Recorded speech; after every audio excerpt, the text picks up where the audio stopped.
하나님의 말씀은 고린도전서 9장 19절로 22절까지 말씀입니다. 우리 함께 일어나셔서 한 절씩 교독하도록 하겠습니다. 제가 먼저 읽겠습니다. 내가 모든 사람에게서 자유로우나 스스로 모든 사람에게 종이 된 것은 더 많은 사람을 얻고자 함이라.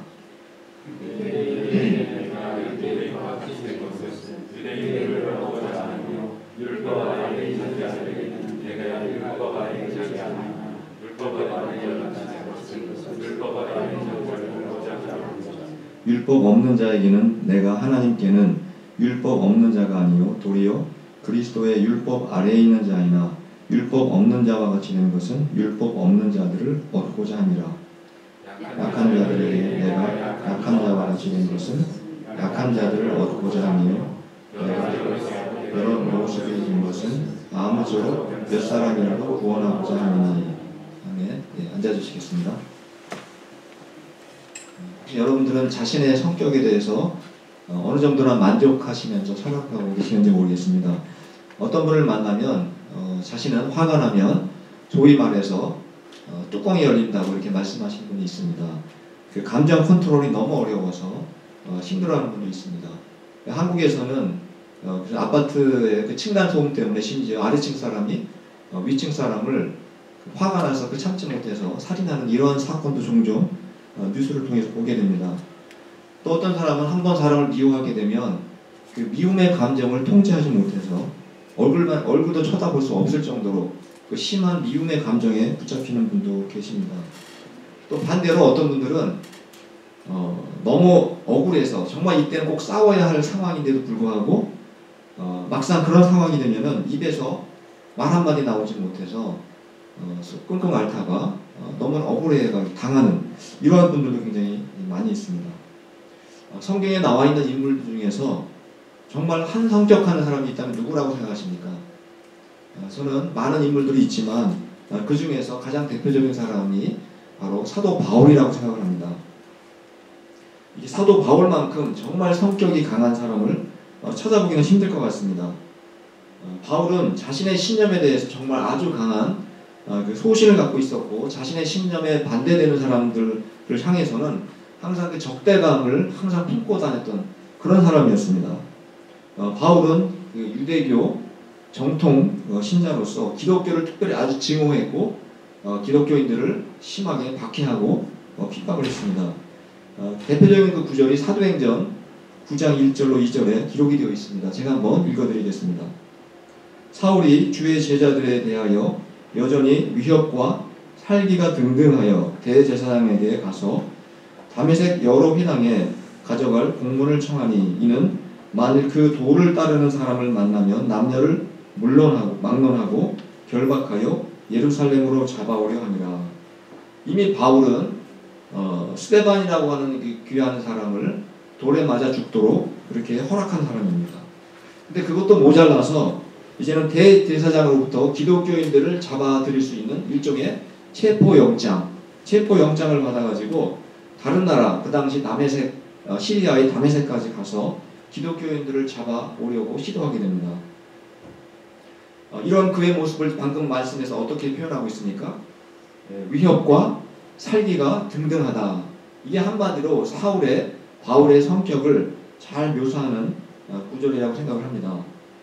사도 바울은 자신과 생각이 다르면 상대방을 비난하는 정도가 아니라 그것을 뛰어넘어서 그 상대방을 죽이려고까지 할 만큼 정말 다혈질이라고 보기에는 더 지나친 포악한 어떤 그런 성격을 갖고 있던 사람이라고 볼 수가 있습니다. 이러한 사도 바울이 기독교 신자를 잡아들이려고 원정을 떠났다가 결국은 부활하신 예수님을 만나게 됩니다. 그리고 바로 기독교 신자가 됩니다. 그러나 그가 비록 기독교 신자가 되었지만 과거의 그의 성격, 그의 기질을 하루아침에 버린 것은 아니었습니다. 그가 이제 선교사로 부르심을 받고 자신의 신앙을 잘 이끌어 주었던 신앙 선배인 바나바하고 선교 여행을 떠나게 되었습니다. 그리고 다시 또 2차 선교 전도 여행을 떠나게 되었는데 그때 자신의 신앙 선배인 바나바와 의견 충돌을 이제 생기게 됩니다. 1차 선교 여행 때 함께 떠났던 마가가 너무나 선교가 힘들다 보니까 중도에 포기하고 이제 떠나게 됩니다. 2차 선교 여행을 이제 막 앞두고 바나바는 그래도 한 번 더 기회를 주어서 마가가 위대한 선교사가 될 수 있도록 그렇게 기회를 주려고 했지만 누가 반대합니까? 사도 바울이 반대를 합니다. 중도에 포기한 사람을 자신은 더 이상 함께 할 수 없다 단호하게 거절하는 가운데 이 바나바와 바울 사이에 논쟁이 벌어지게 됩니다. 바로 그 장면이 사도행전 15장 37절에서 39절에 기록이 되어 있습니다. 제가 한번 읽어드리겠습니다. 바나바는 마가라 하는 요한도 데리고 가고자 하나 바울은 밤빌리아에서 자기들을 떠나 함께 일하러 가지 아니한 자를 데리고 가는 것이 옳지 않다 하여 서로 심히 다투고 피차 갈라서니 바나바의 경우에는 믿음이 좀 약한 사람을 그래도 좀 배려심을 가지고 어떻게든 이끌어 주려고 했던 것 같습니다. 그러나 사도 바울의 경우에는 굉장히 단호했습니다. 한 번 실수한 사람은 더 이상 내가 함께 일할 수 없다, 받아줄 수 없다, 쓸 수 없다. 이러한 정말 강한 또 강직한 성품을 소유한 사람이 사도 바울이었습니다. 이것뿐만이 아닙니다. 사도 바울은 예수님의 수제자라고 할 수 있는 베드로를 면전에서 망신을 주고 책망까지 했던 사람이었습니다. 유명한 구절인데 갈라디아 2장 11절 말씀을 한번 보시겠습니다. 게바가 안디옥에 이르렀을 때에 책망받을 일이 있기로 내가 그를 대면하여 책망하였노라. 누구를 책망했다는 것입니까? 예수님의 수제자인 베드로가 막내 사도인 사도 바울을 책망한 것이 아닙니다. 정반대로 막내 중에 막내인 바로 사도 바울이 예수님의 수제자라고 불리우는 바로 베드로를 면전에서 그것도 여러 사람이 있는 가운데 책망하고 혼을 내는 것처럼 이렇게 표현되어 있습니다. 물론 예수님의 수제자였지만 사도 베드로가 분명히 잘못하고 실수를 했습니다. 전통적으로 유대인들은 이방인들은 부정하다, 더럽다 이렇게 생각을 했습니다. 그래서 함께 식사하는 것도 그들은 거부했습니다.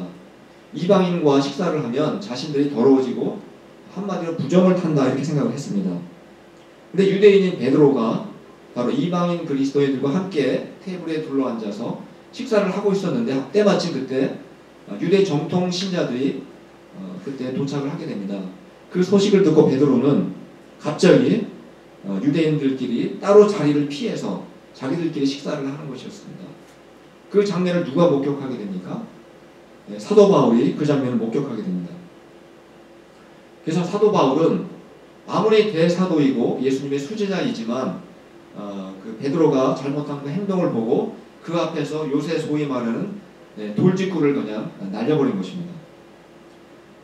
이제 예수님의 안에서 누구나 이제 믿음으로 한 형제가 되었고 한 가족이 되었는데 왜 베드로 당신은 사람을 차별하고 위선적으로 행동을 했냐 하면서 바로 그 앞에서 직언을 한 것입니다. 크게 꾸짖고 책망까지 했습니다. 이처럼 바울은 진리 앞에서는 누구와도 결코 타협하지 않는 정말 대단한 사람이었습니다. 이런 모습은 우리가 또 한편으로 우리가 본받아야 될 부분이라고 생각을 합니다. 근데 바울에게 항상 이렇게 강한 면만 있었던 것은 아니었습니다. 바울도 이제 나이가 들고 또 신앙 연조가 깊어지면서 이제는 정말 부드럽고 아주 유연한 사람으로 점점 변하게 됩니다. 바울은 유대인이었기 때문에 유대 전통을 늘 그가 지키고 자랐지만 기독교인이 되고 나서부터는 유대인들이 목숨을 걸고 지키는 많은 유대의 전통들을 모두 다 거부하고 자유롭게 그가 믿음 생활을 했습니다. 특별히 그 당시에는 가장 그 유대 전통 중에서 사람들이 버리지 못했던 것은 바로 육체의 할례였습니다. 목숨처럼 지키던 것이 바로 할례와 안식일 제도였는데 사도 바울은 비록 그가 유대인이었지만 육체의 할례는 더 이상 필요 없다 이렇게 주장을 했습니다. 정말 중요한 것은 육체의 할례가 아니라 마음의 할례가 더 중요하다 이렇게 주장하면서 형식적인 그 육체의 할례가 필요 없다 이렇게 주장을 했습니다. 그래서 바울은 자신의 제자 중에서 이방인 제자, 유대인이 아닌 이방인 제자인 디도가 할례를 받아야 할 필요가 없다. 그렇게 주장을 하면서 결코 그에게 할례받는 것을 거부했습니다. 그 내용이 갈라디아 2장 3절에 기록이 되어 있습니다. 그러나 나와 함께 있는 헬라인 디도까지도 억지로 할례를 받게 하지 아니하였노라. 많은 사람들이 그의 제자인 디도가 유대인이 아닌 헬라인이라는 것을 알고 있었기 때문에 강제로 할례를 받게 하려고 시도했습니다. 그러나 사도 바울은 어떻게 했습니까? 단호히 거절했습니다. 육체의 할례는 필요가 없기 때문에 할례를 받지 않도록 오히려 그렇게 했습니다. 근데 이렇게 할례를 거부했던 사도 바울이 자신의 똑같은 이방인 제자인 디모데의 경우에는 할례를 받게 하는 그런 또 장면이 성경에 기록되어 있습니다. 사도행전 16장 2절로 3절 말씀을 한번 보시겠습니다. 디모데는 루스드라와 이고니온에 있는 형제들에게 칭찬받는 자니 바울이 그를 데리고 떠나고자 할세 그 지역에 있는 유대인으로 말미암아 그를 데려다가 할례를 행하니 이는 그 사람들이 그의 아버지는 헬라인인 줄 다 알미로라. 사도 바울은 목숨을 걸고 할례를 거부했던 사람이었습니다. 또 자신의 제자에게 할례 주는 것을 단호히 거절했던 사람이 사도 바울이었습니다. 근데 방금 읽었던 말씀을 보시면 어떻게 되어 있습니까? 사도 바울이 오히려 자기 손으로 직접 자기의 제자 디모데에게 할례를 행하는 장면을 우리가 목격을 할 수가 있게 됩니다. 그럼 사도 바울이 위선자이겠습니까? 언제는 할례는 필요 없다라고 했던 사람이 또 지금과 같은 상황에서는 자신의 제자에게 자기 손으로 직접 할례를 베푼 이런 장면을 보면서 우리가 어떻게 이해를 해야 되겠습니까? 사도 바울이 디모데에게 할례를 행한 이유는 방금 말씀에도 기록되어 있듯이 그 주변에 수많은 유대인들이 있었는데 그 유대인들의 자신 눈치를 보았다. 그들을 의식했기 때문에 자신의 할례를 준 것이었습니다. 그런데 여기서 한 가지 의문이 생깁니다. 사도 바울은 평소에 아주 강직한 사람이었고 사도 바울도 면전에서 잘못된 것을 지적했던 사람이었는데 왜 유대인들의 눈치를 보면서 그의 이방인 제자에게 할례를 준 것이었느냐 하는 것입니다. 사도 바울은 비록 이방인을 위한 선교사이었지만 그는 자신이 유대인이었기 때문에 특별히 자신의 동족인 유대인들에게 복음을 전해서 그들이 구원받기를 누구보다도 간절히 열망하던 사람이었습니다. 그래서 그들은 사도 바울은 유대인들 앞에서 할례를 거부하게 되면 그들이 사도 바울이 전하는 그 십자가의 복음을 아예 들을 생각도 하지 않고 또 귀를 막을 것이 너무나 뻔했기 때문에 그들이 복음을 전하기 위해서 일단 할례를 인정하는 듯한 그러한 행동을 취했던 것이었습니다. 사도 바울은 할례를 받아야만 구원을 받기 때문에 자신의 제자에게 할례를 베푼 것이 아니라 유대인들의 마음을 열어서 그들에게 복음을 전하기 위해서 할례를 행했던 것입니다. 즉 사도 바울은 복음을 전할 때 상대방의 종교적 신념이라든가 그들의 종교적인 전통을 그냥 무시하면서 복음을 전하지는 않았다는 것을 우리가 발견할 수 있게 됩니다. 상대방의 모든 신앙과 믿음 어떤 전통을 존중해가면서 서서히 그들을 설득해가는 이러한 모습을 우리가 발견할 수가 있게 됩니다. 유대인들이 목숨을 걸고 지키는 것이 아까 두 가지라고 말씀드렸습니다. 하나는 할례, 두 번째는 무엇이었습니까? 안식일을 지키는 것이었습니다. 사도 바울은 이제 그리스도인이 되고 나서 우리가 안식일 제도에 얽매일 필요가 없다는 것은 이미 깨닫고 있었지만 사도 바울은 안식일이 되면 빠짐없이 유대인들의 회당을 찾아가서 유대인들에게 복음을 전하는 장면을 우리가 발견을 할 수가 있게 됩니다. 사실 우리가 토요일날 지금도 안식일을 일하고 지키면서 예배를 드리는 사람도 있지만 사도 바울은 그러한 논쟁을 하기 전에 먼저 그들이 안식일날 예배 드리는 그 현장에 가서 그들에게 먼저 복음을 전하는 것이 더 중요하다고 판단을 했습니다. 일단 그들이 복음을 듣고 예수님을 믿게 되면 그 다음에 왜 우리가 안식일 제도가 이제는 더 이상 필요가 없게 되었는지 그때 설득해도 늦지 않는다 이렇게 생각을 했다고 볼 수가 있습니다.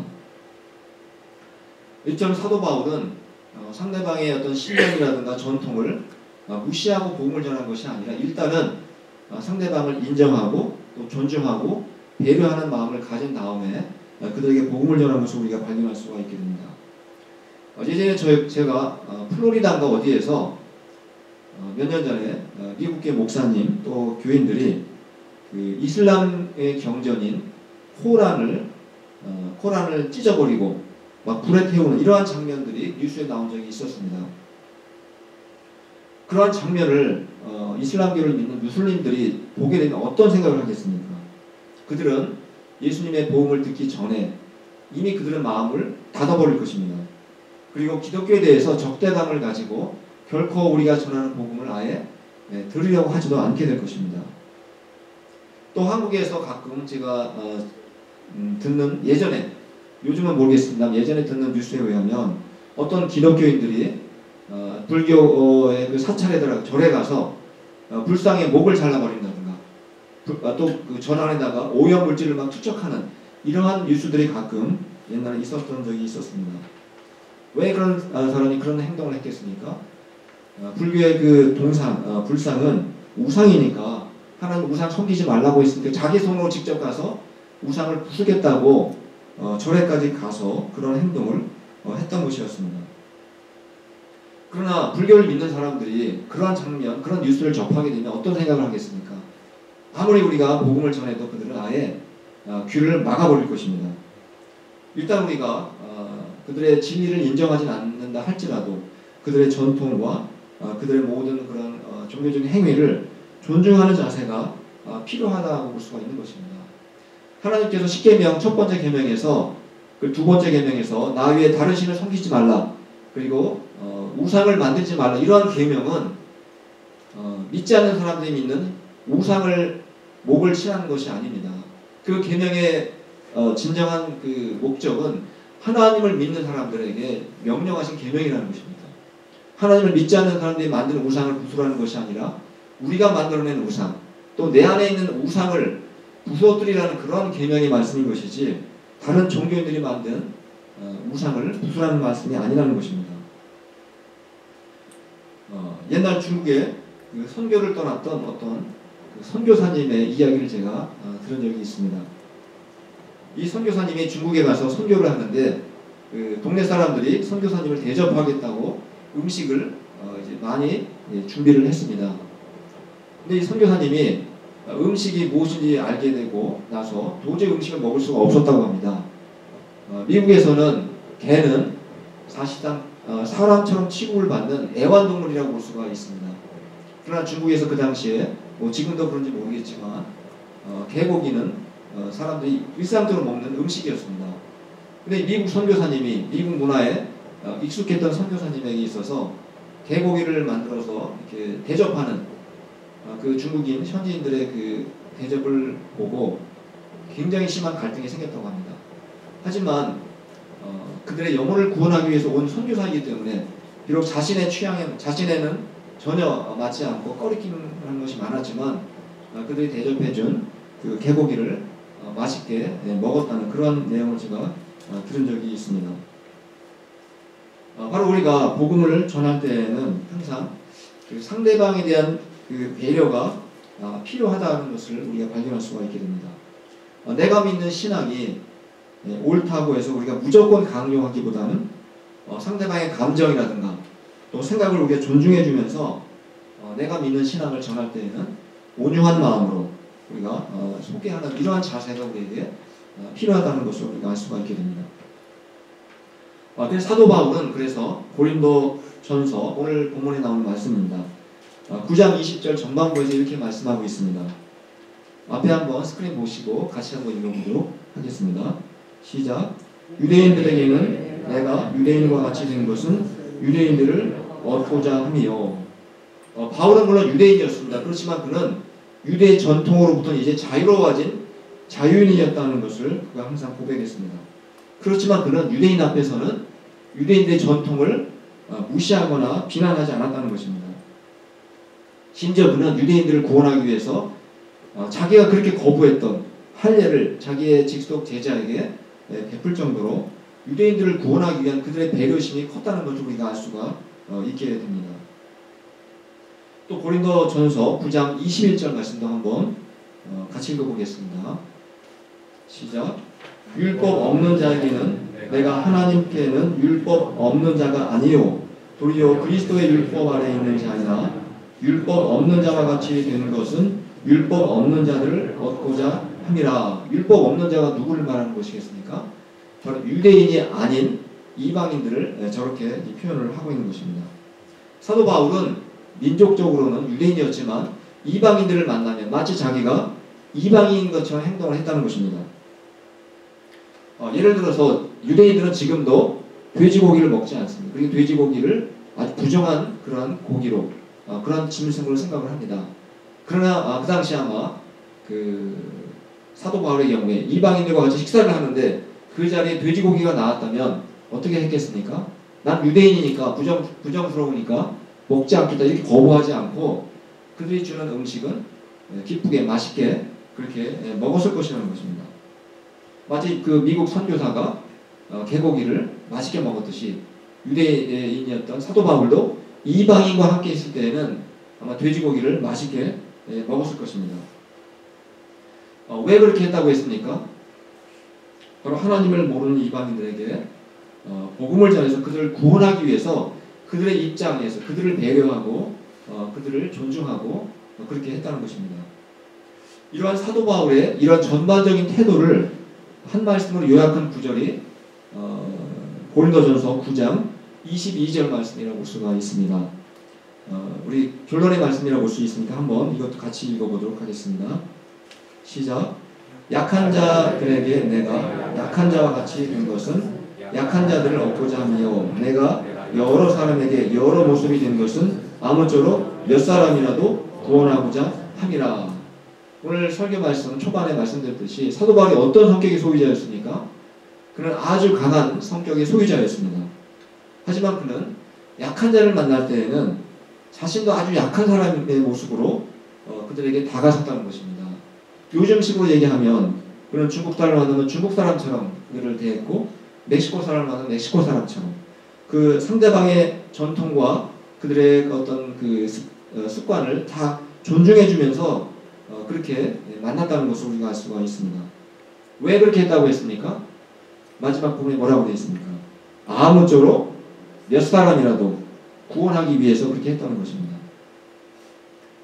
여러분들 사람을 처음 만나게 되면 무엇에 가장 큰 관심을 가지고 사람을 만나게 되십니까? 그 사람의 외모를 보십니까? 아니면 그 사람이 얼마나 많은 돈을 가지고 있는가? 그거를 보십니까?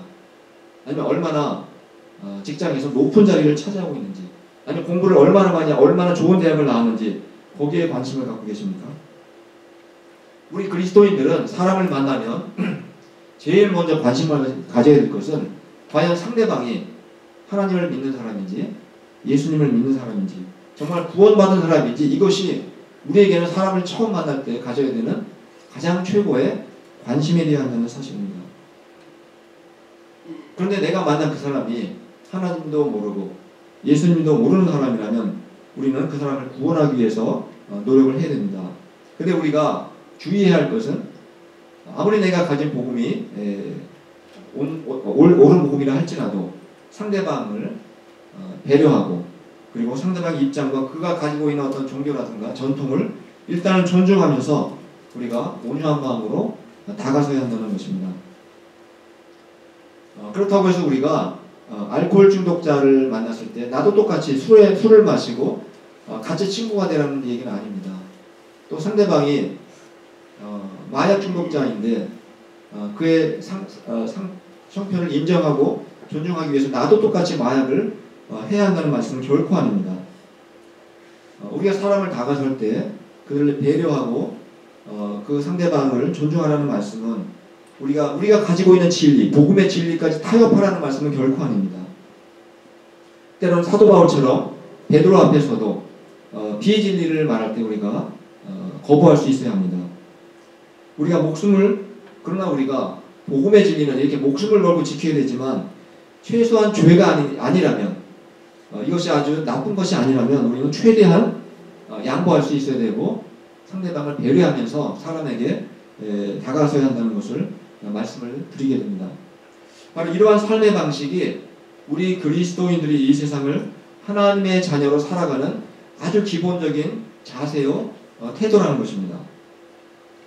그래서 우리는 예수 그리스도의 제자로서 또 크리스찬이라는 이름을 가지고 있으면서 우리가 복음을 전한다고 하면서 우리가 세상 사람들보다 더 인색하거나 또 작은 일조차 양보하지 않거나 또 조금도 손해보지 않고 살아가려고 한다면 세상 사람들이 우리를 보고 십자가의 복음을 들으려고 하지 않을 것입니다. 우리가 그렇게 살아간다면 그것이 바로 복음의 가장 큰 장애물이 될 수가 있습니다. 한마디로 우리 그리스도인들은 이 세상을 살아가면서 어떻게 살아야 되겠습니까? 바보처럼 살아야 된다는 것입니다. 오늘 설교 제목처럼 좀 더 구체적으로 말씀드리면 그냥 바보가 아니라 어떤 바보입니까? 거룩한 바보처럼 우리는 살아가야 되는 것입니다. 크게 말씀하신 거 보니까 우리 집사님이 그렇게 살아가고 계시는 것 같습니다. 사실 세상 사람들이 볼 때 크리스찬들이 너무 똑똑하거나 너무 빈틈없이 보이게 되면 어떻게 생각할 것 같습니까? 그렇게 가까이 다가서기가 힘들 것 같습니다. 때로는 우리 그리스도인들이 세상 사람들이 볼 때 좀 어리숙하게 보이고 좀 어리석어 보이고 좀 빈틈도 있어 보이는 소위 오늘 말씀의 제목처럼 거룩한 바보처럼 살아갈 때 저는 세상 사람들이 그들의 마음의 문을 열 거라고 생각합니다. 바울 역시 처음에 얼마나 강한 성격의 소유자였습니까? 그러나 그는 점점 약한 자 앞에서 약한 자의 모습으로 다가서면서 점점 부드럽고 온유한 사람이 되면서 정말 거룩한 바보처럼 살아간 사람이 되었습니다. 그래서 바울을 통해서 수많은 사람들이 구원을 받게 되었다고 믿습니다.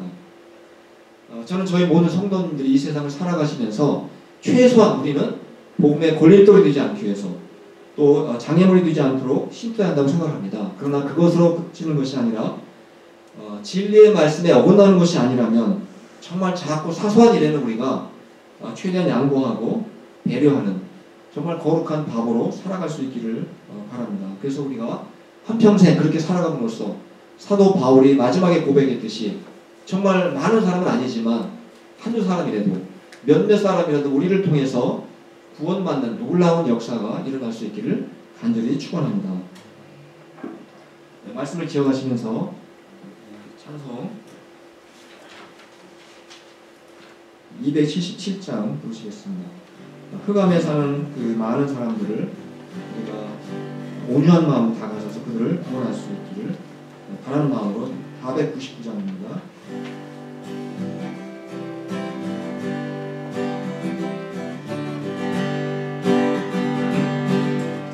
흑암에 사는 백성들을 보라 수많은 심령 멸망하겠네.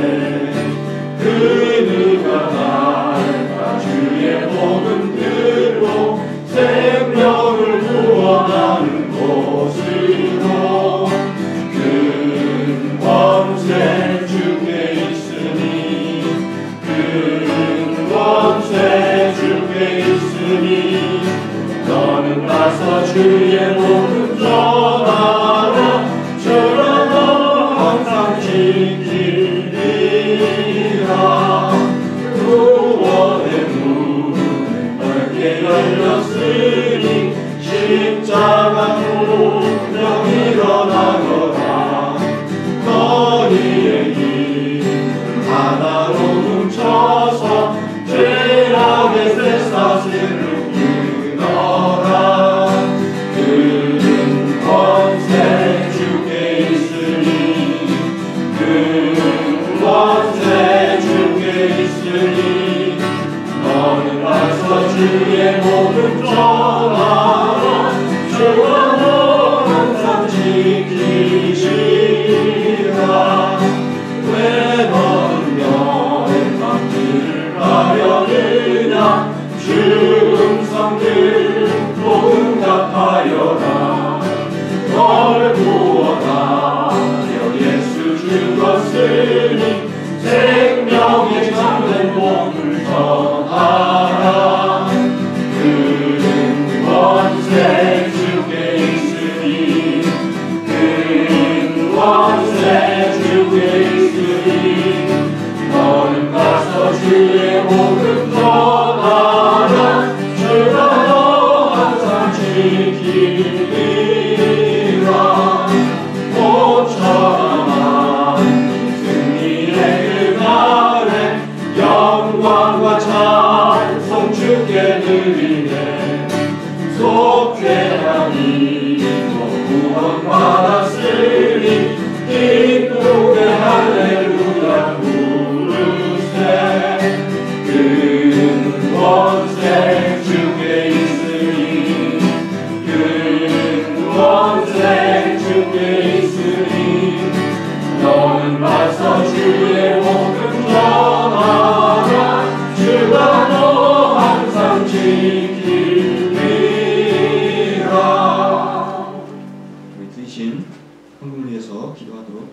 기도하겠습니다.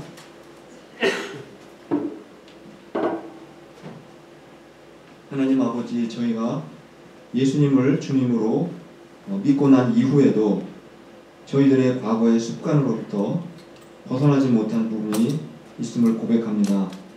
주님께서 저희 모든 신자들에게 사명으로 주신 복음을 증거하는 삶을 살아갈 때 바울이 고백했듯이 상대방의 상황과 입장을 늘 배려하면서 온유한 마음으로 다가갈 수 있도록 도와주시옵소서. 저희들이 복음의 진리의 말씀은 목숨을 걸고 지켜야 하겠지만 사소한 것들은 우리가 양보하고 또 작은 손해를 기꺼이 감당하면서 인색하기보다는 더 관대한 마음으로 우리 이웃들의 마음의 문을 먼저 여는 일에 힘쓰게 하여 주시옵소서.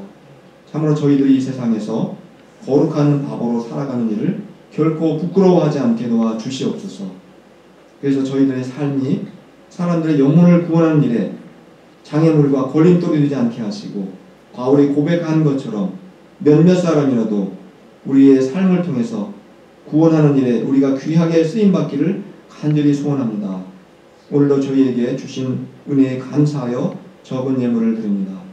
또한 저희에게 주신 물질과 시간과 은사를 우리가 상대방을 배려하며 온유한 마음을 가지고 사람들의 영혼을 구원하는 일에 귀하게 사용하며 살게 하여 주시옵소서. 예수 그리스도의 이름으로 감사하며 기도합니다. 아멘.